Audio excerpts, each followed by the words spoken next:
చూసారా, మనం నోరూరిపోయే బెండకాయ పకోడీ అండి. మనకి టేస్టీగా, ఎంతో టేస్టీగా, చాలా బాగుంది. చూడటానికి కూడా ఎంత బాగుందో చూసారా.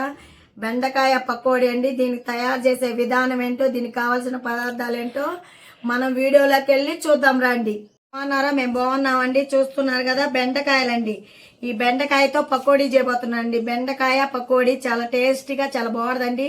పప్పు చారులోకి కానీ, పచ్చళ్ళలోకి కానీ చాలా టేస్టీగా, చాలా బాగుంటుందండి. వేడివేడిగా పకోడీ చేసుకొని తింటే. ఇదిగోండి బెండకాయలు వచ్చేసి నేను 1/2 కేజీ తీసుకున్నానండి. 1/2 కేజీ తీసుకొని ఇలా కట్ చేసుకోవాలి. ఇలా పీసెస్గా కట్ చేసుకోవాలి. ఇదిగోండి కట్ చేయని కూడా ఉన్నాయండి. ఎన్ని కూడా కట్ చేసి చూపిస్తా. ఇలా బెండకాయలు మొత్తం ఇలా కట్ చేసుకోవాలండి. ఇట్లా చూడండి, నేను ఇలా కట్ చేసేసుకున్నా. బెండకాయలు మొత్తం ఇలా కట్ చేసుకోవాలి.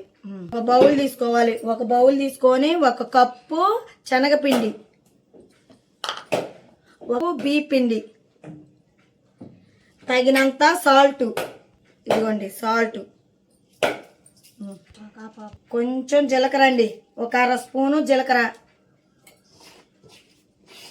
ధనియాల పొడి, చిటికెడంతా ధనియాల పొడి, కారం 1 1/2 స్పూన్ అండి కారం అండి. చూడండి 1 పావు స్పూను వాము అండి, వాము. అన్నీ వేసి బాగా ఇలా కలుపుకోవాలండి. కొని చిన్నగా కొంచెం కొంచెం వాటర్ పోసుకుంటూ కలుపుకోవాలి. చూడండి కొంచెం కొంచెం ఇలా వాటర్ పోసుకుంటూ మిక్స్ చేసుకోవాలి మనం అంతా. ఇదంతా చూడండి ఇట్లా చక్కగా మనం కలిపేసుకోవాలండి. మిక్స్ చేసుకోవాలి. ఇలా మిక్స్ చేసుకొని ఇలా ఇలా ఉండాలండి. పిండి ఇట్లా జారుతూ ఉండాలి. మరీ జారకుండా ఇలా మోయినంగా కలిపేసుకొని ఇప్పుడు ఈ బెండకాయల ముక్కలు ఉన్నాయి కానీ ఇలా వేసేసుకోవాలి. బెండకాయలు మొత్తం ఇలా వేసేసుకోవాలి. ఇలా ఇలా కలిపేసుకోవాలండి. చూడండి ఇలా కలిపేసుకోవాలి. చాలా టేస్టీగా ఉంటుందండి. చాలా బాగుంటుంది. ఈ ముక్కకంతా 2 నిమిషాల పాటు మనం పక్కన పెట్టేసుకున్నామండి. ఇలా కలిపేసుకొని 2 నిమిషాలు పక్కన పెట్టుకున్నాం అంటే ఈ ముక్కకి మొత్తం పట్టేసిద్ది.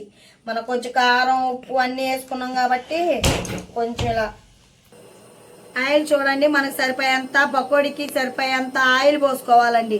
ఈ ఆయిల్ వేడెక్కిందో లేదో ఇలా చూడాలి. ఇదిగోండి ఆయిల్ వేడెక్కుతుందండి. వేడెక్కగానే మనం వేసుకున్నాం చూసుకోండి. ఇలా కలిపి 2 నిమిషాల పాటు మనం కలిపి పెట్టుకున్నాం కదా, ఇది వేసేసుకోవాలి. ఇలా పీసెస్గా ఒక్కొక్క పీసెస్గా ఇలా వేసేసుకోవాలి. కూడా మనకి వేడెక్కిందండి. సిమ్ములో పెట్టుకోవాలండి. ఆయిల్ ఎప్పుడు సిమ్ములో పెట్టుకొని ఇలా ఒక్కొక్క పీసెస్గా వేసుకోవాలి. ఒక్క పీసెస్గా ఇలా వేసేసుకోవడమే. ఇలా ఒక్కొక్క పీసెస్గా పప్పు చారులోకి టేస్ట్ కోసం చేశారండి. చాలా బాగుంటాయండి. ఇలా ఇలా ట్రై చేయండి మీరు కూడా. చాలా బాగా చక్కగా పకోడీ చూసారా ఎంత బాగుందో. టేస్టీగా కూడా చాలా బాగుంటుందండి. టేస్ట్ కూడా చూసారా ఎట్లాగా. ఇంకొంచెం మనం సిమ్లో పెట్టుకొని ఉడికించుకుంటే లోపల బెండకాయ కూడా చక్కగా మనకు ఉడికిపోయింది, మగ్గిపోయిందండి. మనకి బెండకాయ కూడా ఇలా మగ్గిపోయింది చక్కగా. మనకి పకోడీ రెడీ అయిపోయిందండి. మనకి పకోడీ బెండకాయ పకోడీ అండి. బెండకాయతో పకోడీ చేసామండి. చాలా బాగున్నాయి. చూడండి ఎంత బాగా వచ్చినాయి చూసారా. 1/2 కేజీకి ఎన్ని వచ్చినాయి చూసారా. చాలా మన భోజనాలలో కూడా ఇప్పుడు పెళ్ళిళ్ళ సీజన్ కదండి, సమ్మర్ డేస్, ఎండాకాలం కదండి, పెళ్ళిళ్ళ సీజన్ కదా, ఇలా పెట్టుకున్నా కూడా బాగుంటుందండి. చాలా బాగుంటాయి. ఇలా పెళ్ళిళ్ళకి కూడా ఇలా ఒక్కొక్క పీసెస్ వేసుకున్నా చాలు. చాలా టేస్టీగా, చాలా లంచుకోవడానికి కూడా చాలా బాగుంటాయండి. ఇలా చూసారు కదా. బాయ్ అండి. ఇంకందరికీ బాయ్.